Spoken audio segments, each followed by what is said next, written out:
नमस्कार दोस्तों, मैं हूँ राजीव रंजन और मैं स्वागत करता हूँ आपका द अनप्रोफेशनल पर। पिछले वीडियो में हमने बिहार का एक ब्रीफ इंट्रोडक्शन समझने की कोशिश की थी और उसमें हम लोगों ने बिहार का डिवीज़न कब कब हुआ है और खुद बिहार बंगाल से कब अलग हुआ है, इस यहाँ तक हमने उसमें देख लिया था। इस वीडियो में हम लोग उससे आगे का जो इंट्रोडक्शन पार्ट है उसको कवर करेंगे। तो चलिए शुरू करते हैं।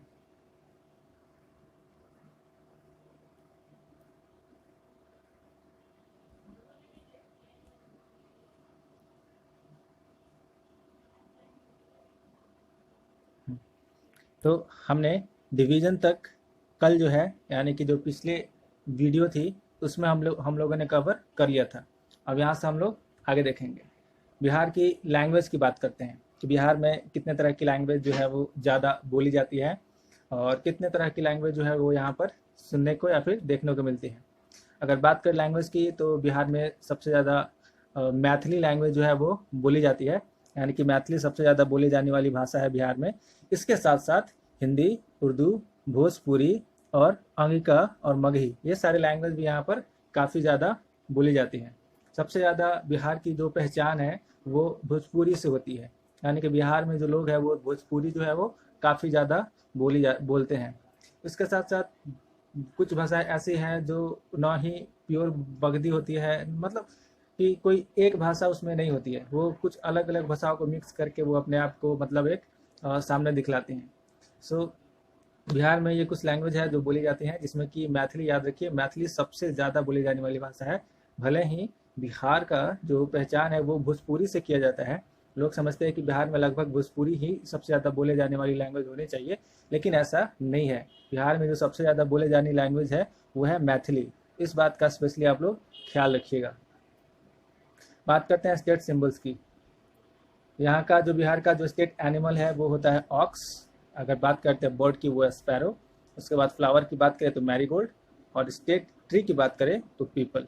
देखिए, जो भी किसी स्टेट का अगर कोई सिंबल बनाया जाता है तो उसके पीछे कुछ ना कुछ खास रीज़न होता है।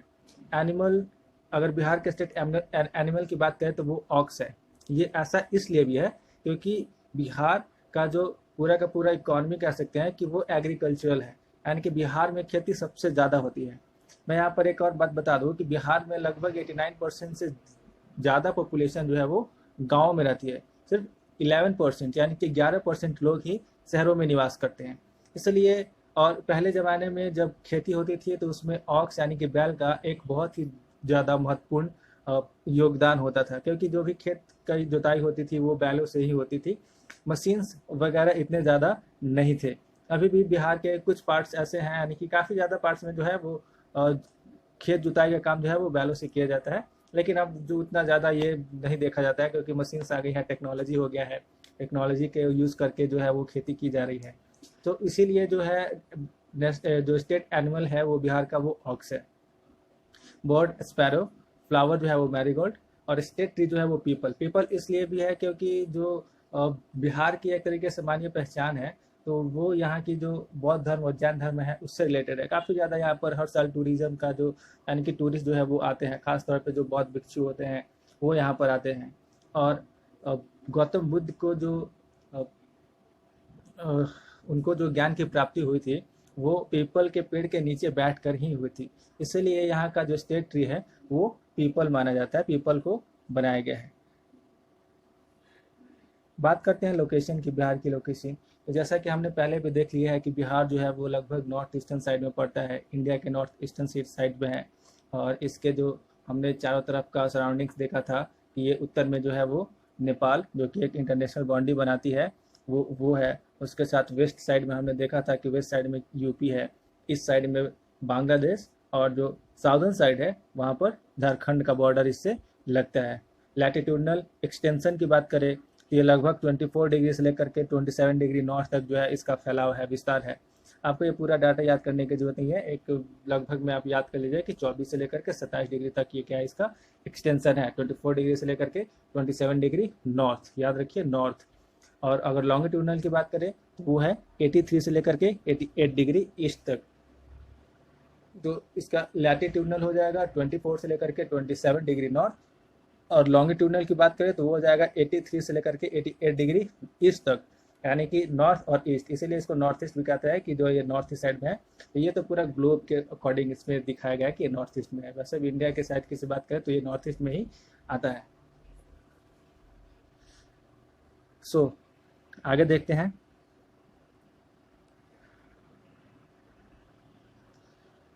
डिविजन्स की, तो पूरे बिहार जो पूरा स्टेट है उसको लगभग 9 डिविजन्स में बांट करके रखा हुआ है। 9 डिविजन्स में अलग अलग इसको बनाया गया है, और इसमें जो डिस्ट्रिक्ट्स है वो टोटल वो है 38 डिस्ट्रिक्ट्स। इसके बारे में हम लोगों ने पिछले वीडियो में काफ़ी अच्छे से देखा भी था, उन डिस्ट्रिक्ट्स का लोकेशन कहाँ कहाँ पर है, कैसे, उसके बारे में भी हम लोगों ने देखा था।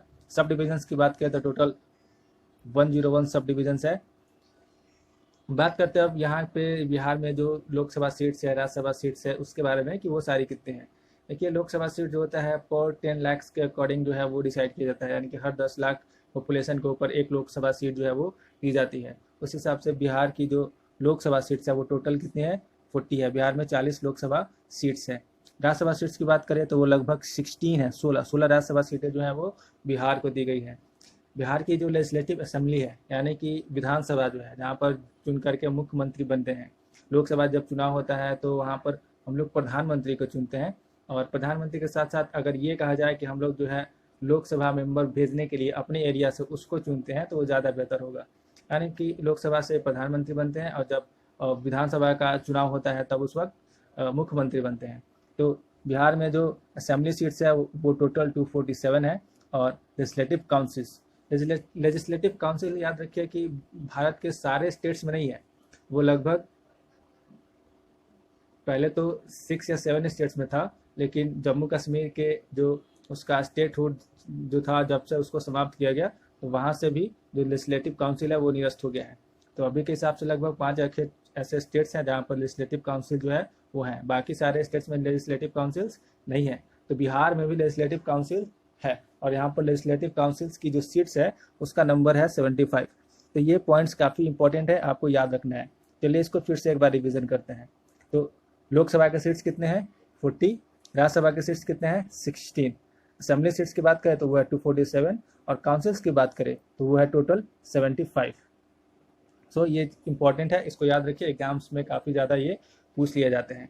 टोटल डिविजन्स 9 है, और सब डिवीजन जो है वो कितना है, 101, यानी कि 101। चलिए कुछ की स्टैटिक्स देखते हैं बिहार को लेकर के, जो कि 2011 का जो सेंसस है उससे लिया हुआ है। पॉपुलेशन की बात करते हैं। बिहार में जो पॉपुलेशन है, बिहार का पॉपुलेशन जो 2011 के सेंसस के हिसाब से अगर बात की जाए तो बिहार का पॉपुलेशन है लगभग 10.5 करोड़, यानी कि 10.41 दिया है, हम इसको 10.5 करोड़ के हिसाब से मान सकते हैं।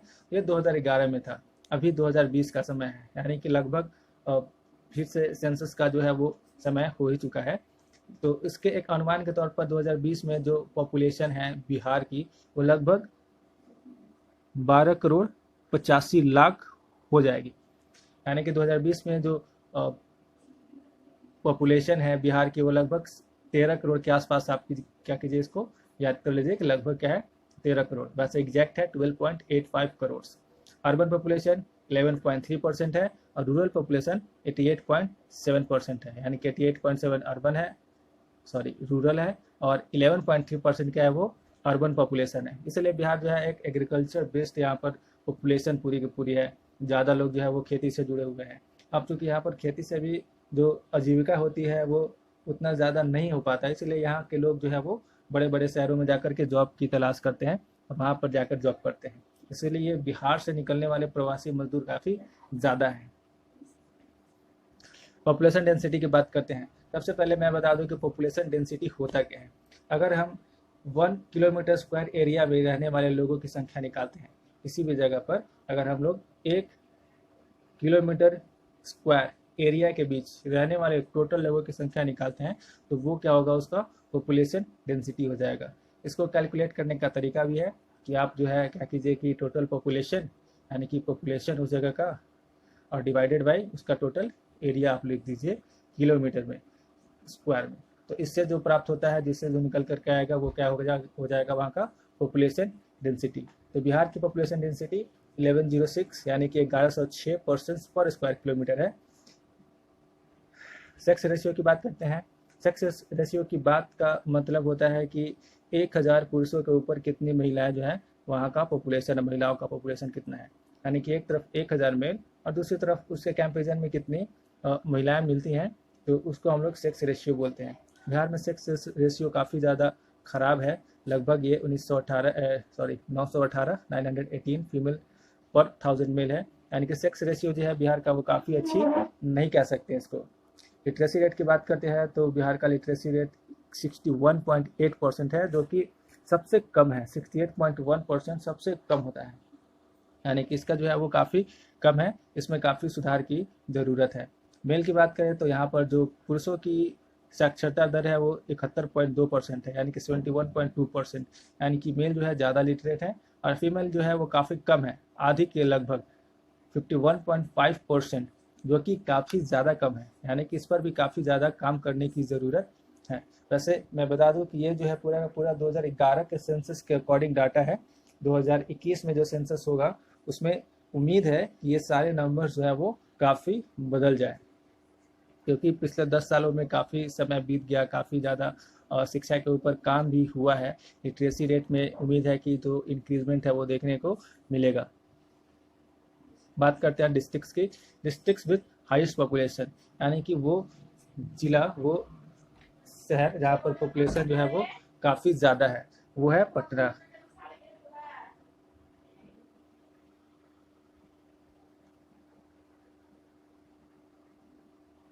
सो तो पटना जो है वो जो डिस्ट्रिक्ट है वो काफ़ी ज़्यादा पॉपुलेटेड है, सबसे ज़्यादा पॉपुलेशन पटना में है। इसके पीछे रीज़न भी है कि पटना जो है वो आपकी कैपिटल सिटी है बिहार की, यानी कि बिहार का कैपिटल सिटी पटना है, तो वहाँ पर जाहिर सी बात है कि पॉपुलेशन जो है वो ज़्यादा होगा। साथ ही साथ पॉपुलेशन डेंसिटी वो तो नहीं कह सकते क्योंकि वो एरिया पर भी डिपेंड करता है, लेकिन वहाँ पर पॉपुलेशन जो है वो सबसे ज़्यादा है पटना में। सबसे लोएस्ट पॉपुलेशन है वो आपका शेखपुरा में है, शेखपुरा में सबसे कम पॉपुलेशन है। बात करते हैं districts with highest density, population density जहाँ पर सबसे ज़्यादा है, तो पॉपुलेशन डेंसिटी जो है वो शिवहर में काफ़ी ज़्यादा है, लगभग 1880 पर्सन पर स्क्वायर किलोमीटर।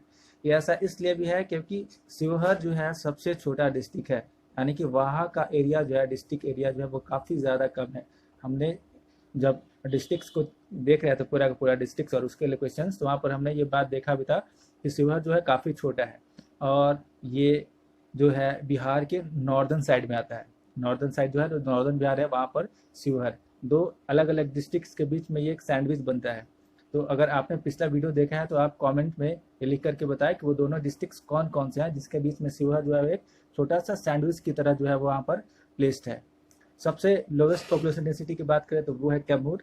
इसके पीछे भी इसका रीज़न है क्योंकि कैमूर जो है वो एक हिली रीजन है, वहाँ पर कैमूर हिल्स आप लोग जानते हैं कि कैमूर हिल्स है, और काफ़ी वहाँ पर जो है वो फॉरेस्ट एरिया है, फॉरेस्ट कवर वहाँ पर ज़्यादा है, इसीलिए वहाँ पर जो एरिया है वो उतना ज़्यादा मतलब रहने के योग्य नहीं है, क्योंकि काफ़ी ज़्यादा फॉरेस्ट है, फिर उसके बाद जो हिल्स है, इसलिए यहाँ पर जो पॉपुलेशन डेंसिटी है वो सबसे कम है, लोवेस्ट। पूरे बिहार में सबसे लोवेस्ट पॉपुलेशन डेंसिटी कहाँ की है, वो है Kaimur. District with highest sex ratio, कहाँ पर सबसे ज़्यादा सेक्स रेशियो है, इसमें गोपालगंज, वहाँ पर काफ़ी ज़्यादा है, लगभग 1021 फीमेल्स पर मेल्स, यहाँ पर वो काफ़ी ज़्यादा है। सबसे लोएस्ट की बात करें तो वो है मुंगेर, काफ़ी ख़राब है, 876 फीमेल्स पर पर्सन्स। देखिए मुंगेर काफ़ी इम्पोर्टेंट एक स्ट्रेटेजिक लोकेशन रहा है पहले, यानी कि जब हम लोग मुगल टाइम की बात करेंगे या फिर इस जो मुस्लिम इन्वेजन हुआ था, आक्रमण हुआ था, उस टाइम की बात करें तो मुंगेर एक काफ़ी इम्पोर्टेंट प्लेस उस समय वहाँ पर था, क्योंकि मुंगेर जो है आप देखेंगे तो पूरा बिहार और बंगाल के ठीक बीच में पड़ता है, इसीलिए उस टाइम पे मुंगेर जो था वो काफ़ी स्ट्रेटेजिक लोकेशन देखा गया उस वक्त। आगे देखते हैं कि हाईएस्ट लिटरेसी रेट, इसमें रोहतास सबसे ज़्यादा है 73.4%, और सबसे लोवेस्ट है वो है पूर्णिया। देखिए पटना जो है वो कैपिटल सिटी होने के बावजूद भी वहाँ की लिटरेसी रेट उतनी अधिक नहीं है रोहतास के कंपेरिजन में, यानी कि रोहतास में लिटरेसी रेट काफ़ी ज़्यादा है। और मैं बता दूं कि अभी जब मैं वीडियो रिकॉर्ड कर रहा हूँ उसके 2 दिन पहले ही ये क्लास 10th का जो मैट्रिक रिजल्ट है बिहार बोर्ड का वो रिलीज़ हुआ है, और उसमें रोहतास का ही एक स्टूडेंट है, उसने जो है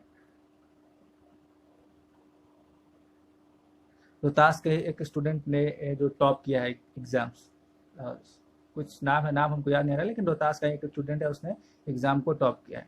तो रोहतास एजुकेशन की बात करें तो रोहतास काफ़ी ज़्यादा प्रोग्रेस कर रहा है और काफ़ी ज़्यादा आगे है बाकी सारे डिस्ट्रिक्ट्स के कंपैरिजन में। सो ये कुछ स्टैटिक्स थे जिसको जानना काफ़ी ज़्यादा इम्पोर्टेंट था। काफ़ी इससे क्या होगा कि आपको बिहार का एक ओवरव्यू देखने को मिलेगा कि बिहार में चीज़ें जो है वो किस तरीके से है और बिहार में कहाँ पर क्या प्रॉब्लम्स है, कहाँ पर एक ओवरव्यू आपको मिल जाता है। क्योंकि जब भी आप अगर फीमेल रेशियो देखते हैं वो कम है, सेक्स रेशियो कम है, इसका मतलब यहाँ पर जो वुमेन एम्पावरमेंट का काम है वो उतना बेहतर नहीं हुआ है, उसको और करने की ज़रूरत है। यहाँ पर अगर लिटरेसी रेट कम है, यानी कि यहाँ पर एजुकेशन काफ़ी कम है, एजुकेशन पे काम करने की ज़रूरत है। और अगर एजुकेशन अच्छी नहीं है तो आप समझ सकते हैं कि यहाँ पर जो लिविंग स्टैंडर्ड होगा वो भी काफ़ी अच्छा नहीं होगा। यहाँ पर जो क्राइम्स होंगे वो भी पॉसिबिलिटी है कि काफ़ी ज़्यादा होंगे, क्योंकि एजुकेशन जो है काफ़ी सारी चीज़ों को इंडिकेट करता है। ये सेक्स रेशियो काफ़ी सारी चीज़ों को इंडिकेट करते हैं कि यहाँ पर चीज़ें कैसी होंगी, क्या ये रीजन जो है वो मेल डोमिनेंट होगा या फीमेल डोमिनेंट होगा या फिर न्यूट्रल होगा। इन सारी चीज़ों से आप जो है वो अनुमान लगा सकते हैं। तो स्टैटिक्स जानने के बाद कम से कम आपको एक ओवरव्यू मिला होगा बिहार के बारे में। साथ ही साथ बिहार का थोड़ा इंट्रोडक्शन जानने से, उसका लोकेशन जानने से आपको बिहार का मोटा मोटी तौर पे आपको देखने को मिल गया होगा कि हाँ बिहार में क्या चीज़ें हैं, कैसी हैं। तो इससे क्या होगा कि जब आप आगे बाकी चीज़ों को पढ़ेंगे तो आपको काफ़ी ज़्यादा क्या होगा, आसानी हो जाएगी समझने में, क्योंकि आपको बिहार के बारे में पहले से अब क्या होगा कि इन्फॉर्मेशन जो है वो दिमाग में आ चुका है। सो गाइज, इस वीडियो में बस इतना ही। हम लोग इससे आगे जो है वो अगले वीडियो में कवर करेंगे, जिसमें हम लोग एंशिएंट हिस्ट्री से शुरुआत करेंगे, यानी कि अगली वीडियो से हम लोग हिस्ट्री की शुरुआत करेंगे। उसमें हम लोग एंशिएंट हिस्ट्री, उसके बाद मेडाइवल, उसके बाद मॉडर्न हिस्ट्री को पूरा का पूरा कवर करेंगे। आप याद रखिए कि इसमें सारी चीज़ें बिल्कुल डिटेल्ड में कवर की जाएंगी। मुझे नहीं लगता है कि इसको करने के बाद आपको अलग से किसी भी तरीके से बिहार के लिए स्पेशली कहीं पे कुछ पढ़ने की ज़रूरत पड़ेगा, क्योंकि इसमें हम लोग पूरा जो क्राउन वर्क है उस पूरे को कवर करेंगे एक एक वीडियो में। सो गाइज, अगले वीडियो के लिए आप इंतज़ार कीजिए। आपको कुछ क्वेश्चंस है तो उसको कमेंट बॉक्स में लिख करके बताइए। तब तक के लिए धन्यवाद, थैंक यू।